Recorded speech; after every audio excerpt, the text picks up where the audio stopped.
going on, Winnicott? Welcome to our second episode this trimester. I'm Brandon, and I'll be the only one here today because of our minimal staff. Well, whatever. On another note, have you got your yearbook yet? If not, then now it's time to do so. For seniors, they were distributed on the morning of June 3rd during their senior breakfast. For all other students, they were distributed yesterday on June 4th, and today during lunches. If you still want one, buy it ASAP. If you have any questions, see Miss Ash in E101. Our first story will give you a unique insight into some of our staff at Winnicott. Many of them have decorations or items in their rooms that spark curiosity, and you're going to get a personal tour. Roll the clip. If you remember last year, we checked out the rooms of Mr. Wallace, Miss Hill, and Miss Raymond. This time, we'll be taking a look at two new rooms from our WHS staff. To start things off, we're going to be paying a visit to Mr. Gushy's room, who is a history teacher. Is that Cribs? Welcome. Welcome. This is my crib. This is C210, folks. This is where the magic happens. Right here. Oh, check out Uncle Sam. Check out what he can do. Let me see. Put some money in his pocket. You gotta bring your own money. I'm not funding you guys. Okay, and then watch this, where'd it go? Oh. Wow, look at that. Collector's item. Let's go to the back room, see what we have back here. This is the plant section. I like to have things that are living. I try not to kill them, although this one I think is kind of, I don't know. Look at this, folks. I'm a highly trained professional. I have a degree, 2 degrees. Let me introduce you to Teddy Roosevelt.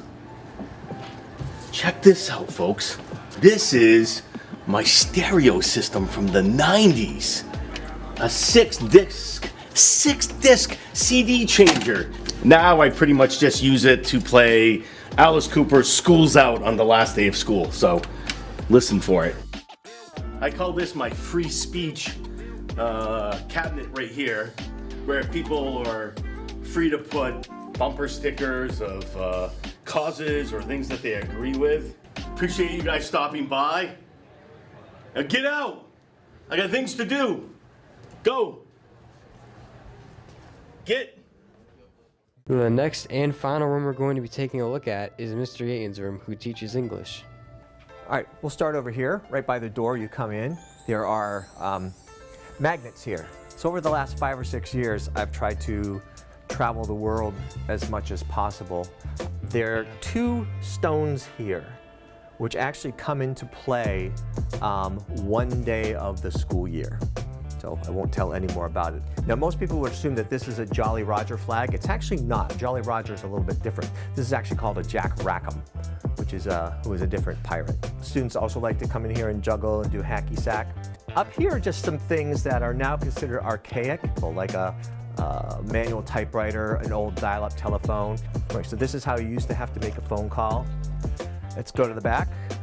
Some days I ride my bike in. This was my COVID purchase for myself, like just to get the stress out and bang away. But now students use it more than I do, and it's kind of fun. My movie collection, some Rubik's Cubes, some kids really got into those. All kinds of miscellaneous stuff here. So this corner is food and stuff, food and repair. I'm kind of known for having just about everything here. So if people need a tool, oh, I need a screwdriver, I need a tape measure, they'll come here and I'll probably have it. And this is just some stuff that I've gone through and I'm giving it away. So if anyone sees anything on these desks, it's up for grabs. So you can take any, whether you're a student or a teacher. I'm just trying to do a couple-year purge. And I think that's about it. Any questions? These teachers had some really interesting rooms and stories to share. This is Brandon Roy for WHTV.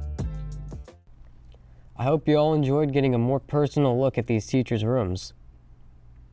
On May 27, the day before senior files began, the seniors carried out their prank. Their prank involved going into all the classrooms and taking out all the chairs. When teachers arrived at school the following day, they were shocked to see all the chairs behind the gym. I'm pretty sure sleeping is something we can all relate to.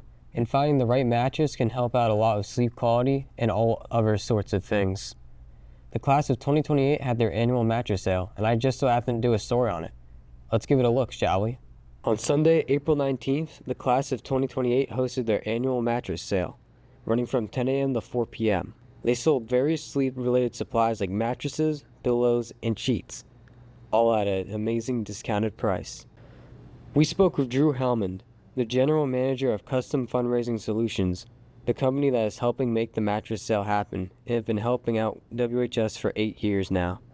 So it definitely sounds weird on the surface to sell mattresses instead of cookie dough and candles and stuff, but the way that it works and the benefit to the community is for those people who do in fact need or want a new mattress, we provide them with all the same beds and styles and brands that they'd find at the stores for a discounted price, and obviously where it helps out a great cause and helps the school. So it's a kind of a win-win for both the customer and the school, where all you guys have to do is promote it.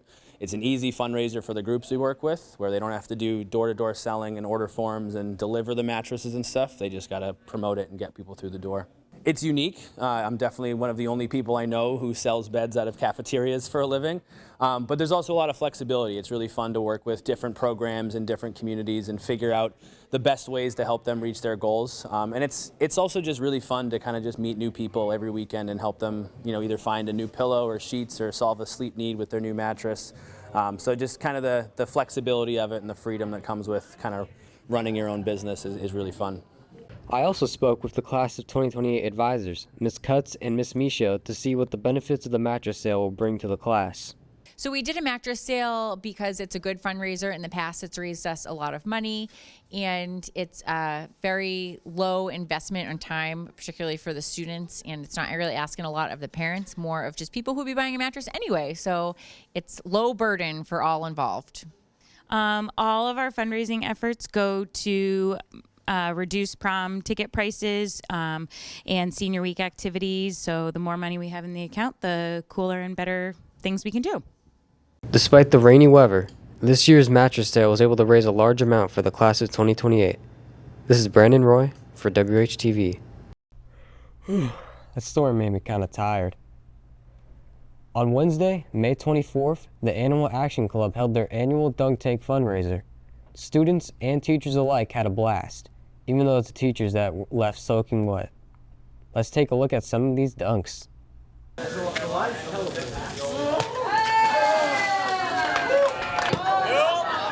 Not even close.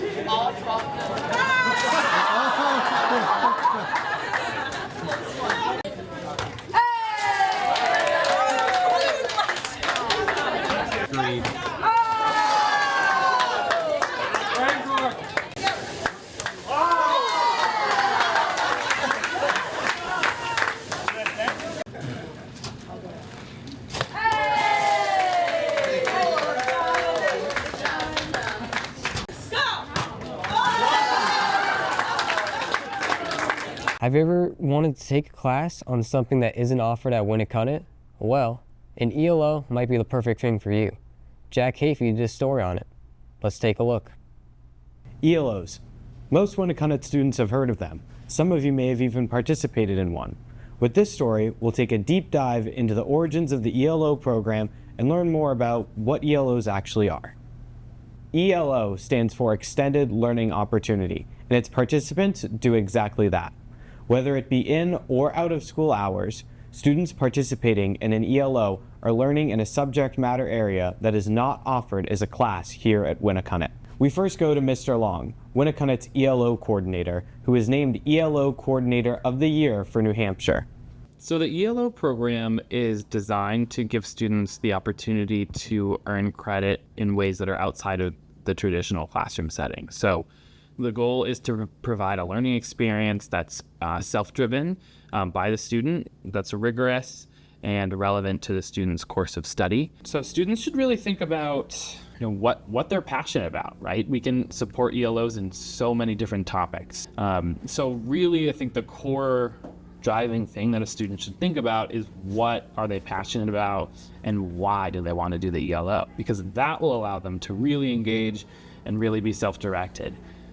The first year that Winnacunnet had a dedicated ELO coordinator was the 2013 to 2014 school year. Before Mrs. Couture was hired on for this role, ELOs were strictly managed by the guidance department. Our portrait of a learner is really similar in terms of our ultimate goal in the ELO program, which is to prepare students for life after high school. What sometimes we forget is that just by virtue of being in the community, working alongside professionals, you're learning also how to communicate, how to show up on time, how to be prepared, how to manage difficult situations, within the work environment. Then the level of communication isn't just, talking to somebody in person, but it's like writing an email, honing those professional skills that really will help you no matter what your path is in life. Every student who completes an ELO fills out one of these implementation plans. It goes over your learning goals and objectives and how you're going to reach them. If you're having trouble filling this out, there's a link on the ELO website with instructions, or you can see Mr. Long or Mr. Handwork for help. My favorite part about being an ELO student, I had time to work on them independently in a study hall, which was really great when I was able to use it for the ELO work that I needed to do, and then also using that time however I needed it with the rest of my school life. And I always found that ELOs were really flexible, so that was my favorite part. The most valuable skill that I learned from ELO is learning how to present yourself and speak about something publicly, and kind of creating different presentations for different audiences. That was a big skill that I learned at ELO. I hope this story helped you learn a little bit more about ELOs, and maybe you'll find out that an ELO is right for you. For WHTV, I'm Jack Hafey. That gave us a good insight on ELOs. Thanks, Jack. That's everything we've got today, Winnacunnet. Enjoy the sun and have a great summer.